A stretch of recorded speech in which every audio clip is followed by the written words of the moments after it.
Hello. Welcome to my channel, my dear friends. My name is Abhilash. I'm a trader next to. In this video, I'll be analyzing the chart of gold USD. So if you're watching my videos for the first time, you can subscribe to my channel for regular market analysis. So let's get started. So my dear friends, this is the 1 hour chart of gold USD in front of us, and we can see that gold is trading at 1924. Yesterday, we saw a beautiful reversal from our level of 1930, and I remember telling you guys that I have a sell limit around 1930, and yes, I got good profit. Hopefully you all made good money too. So after 4th of July, we can see that gold trades in narrow range as market wait for Fed minutes. Yes, today we have FOMC coming up. So my dear friends, be careful. There may be some unexpected volatility in the market, maybe some unexpected spikes in the market. Beginners, new traders, try to close down all your US dollar positions because stop losses may not work because of slippage. Do not gamble with your hard-earned money. Observe the market, gain some experience during the event. So if you look at the chart of DXY, then yes, my dear friends, DXY as expected still trading inside the range only. Last time we discussed about a range of 103.55 to 102.80. Okay, so this range of DXY still remains, and hopefully before FOMC, DXY will be trading inside the range only, because whenever there is an event in a market mostly prefers to stay silent. Okay, market gathers energy so that okay, it can become crazy right after news. So in case DXY decides to continue the upside, then obviously it will have to cross 103.50. Once it crosses 103.50, then only we will get the confirmation that DXY is in uptrend. Otherwise, DXY is choppy right now, sideways right now, and we do not have any clear direction. And in case DXY drops, right after the FOMC, then 102.30 may act as the first support, and the ultimate support for FOMC is around 102.00. okay, so before FOMC we have a range of 103.5 and 102.70. After FOMC, in case there's a sudden drop in the market, 102.3 will be the first support and 102 will be the second support for DXY. That's enough about DXY. Now let's look at the chart of gold. And before I proceed with the chart, I would like to thank everyone for showing such overwhelming response for the upcoming workshop. Okay, and probably you guys have seen me saying multiple times that the workshop is starting from today. Yes, the Hindi workshop is starting from today for the 3 days workshop, world's most affordable forex trading workshop, and the English workshop is starting from the 8th of July, means after 2 or 3 days. So if you're still interested to sign up for the English workshop, please check out the link in the description. It's the world's most affordable forex trading workshop, where after the 3 days workshop you'll also get support for 1 month. You can see everything is beautifully described on the website. Feel free to check them out if you're still interested. Okay, so gold is trading at 1924 right now, and you can see that almost all the major levels of the market are still the same. There is no change on the levels right now. So we have 1937 to 1940 is the resistance for the market, or the best resistance, strongest resistance is still around 1937 to 1940, and then we have 1950 as the ultimate resistance. Why? Because around 1950 we have maximum order execution around this area, and 1950 is also a round number, as a result of which we can expect that market will face some resistance around 1950. Okay, and if we look at the chart also, then you can see that around 1950 market has received previous resistance also, so we can expect the sellers will be still present around this area. So the best resistance for on the chart technically is around 1937 to 1940. Okay, we have already discussed and I showed you many times. I do not want to bore you again. So 1937, 1940 is still the best resistance, but in case market breaks the 1937, 1940 level after news, okay, then we have 1950 as the next resistance. These two are the best resistance on the chart of gold. If you're wondering about 1930, 1933, the resistance level where we have been taking sell positions for the last 2 days, yes, the 1930 to 1933 level is still valid, but not after the news, because already we have made money twice. Market has already tested a level twice, so as a result, do not expect the market to respect 1930, 1933 as a resistance after the news again. The level has done the job.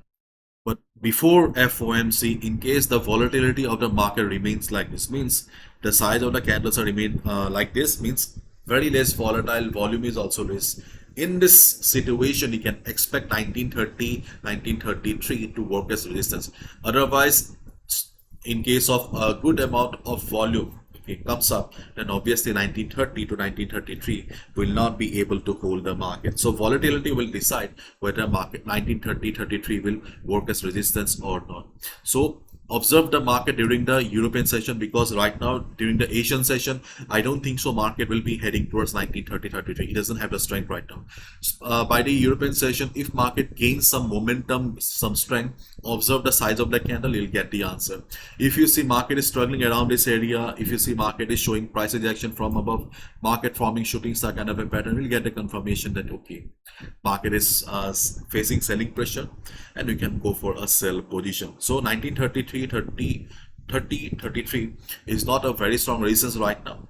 Situation has changed, but still we can look for a sell if the volatility of the market is low. Otherwise 1937, 1940, okay, 1940 is the best resistance for us right now, and 1950 as the psychological resistance, being a round number and maximum order execution around these areas.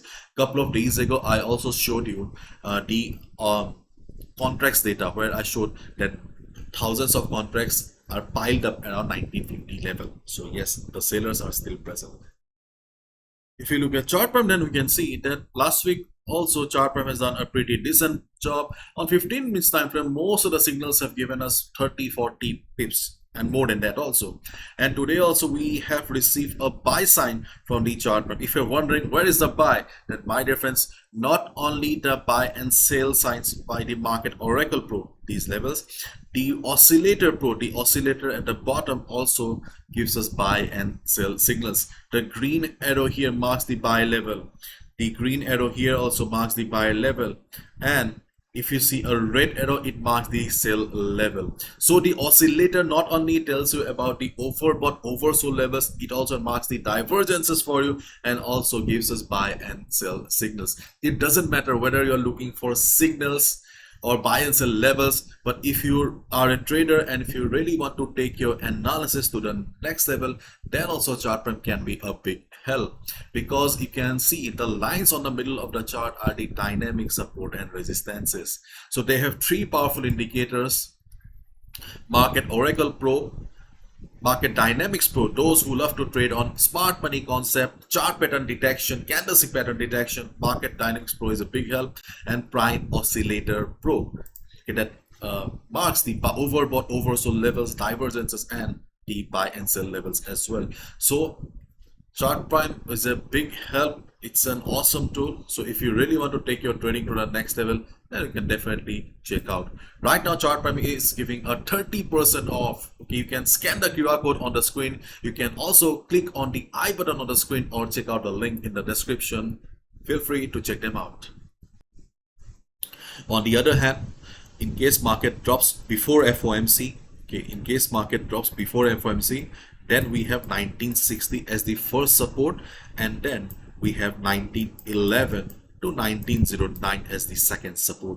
These are levels that you can expect the market to work before FOMC only, because you can clearly see on the chart that I'm using Fibonacci retracement here. So Fibonacci retracement level do not have the strength to hold the market after the news. So in market we have many levels, but not all the levels have the equal strength. So if market starts falling by the European session, then you can expect 1916 to take provide some support to the market. If you see market taking support, you can go for a buy. You can expect a profit of 30 to 40 pips. But in case market drops after FOMC with big red candles, then obviously market will not be able to bounce from here, isn't it? Yeah, but 1960, 16 seems to be a good level. 1916, 1915, around this area. Okay. And in case market breaks it, then 1911 to 1909 will be the second support for the market. Because 1911, 1909 is the Fibonacci year. Okay, Fibo 50% retracement. Along with that, we have also seen good amount of price ejection from below previously. If we combine all the factors, these two are legit support before the FOMC. If you're wondering about any support levels after FOMC, then to be honest, okay, I don't have any clear answer, because as a trader, you must understand um, the the plus side and the minus side of technicals. Okay, technicals are very useful when there is no news in the market for entry and exit purpose. But when fundamentals come into the scene, the technicals usually do not work. In that case, okay, you can simply follow the trend of the market. Let's assume that gold gets bullish, okay, after FOMC. If gold gets bullish, then obviously you need to follow the trend of the market. After all, trend is the king, trend is your friend. Anyways, these are the trading opportunities that I see on the chart of gold before FOMC. After FOMC also, the resistance level may work, but do not consider the support levels. That's all from my side, my dear friends. Do not gamble with your hard-earned money. As I always say, capital protection should be your first priority always. Be a trader, not a gambler. So follow proper risk management. I can be also wrong, so do your research. Okay, bye-bye. Take care.